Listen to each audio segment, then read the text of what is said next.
Alright, learning about this truck as I go. So, my lighter wire only has 12 volts at it with the key on. Only when the key's on.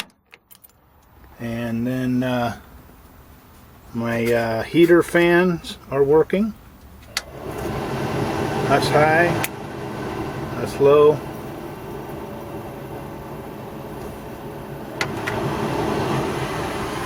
Blowing down below. I got these knob things got to switch around, but otherwise, so coming along. I think the bulbs have arrived that I ordered to replace all these ones. I think they're all burnt out, hopefully.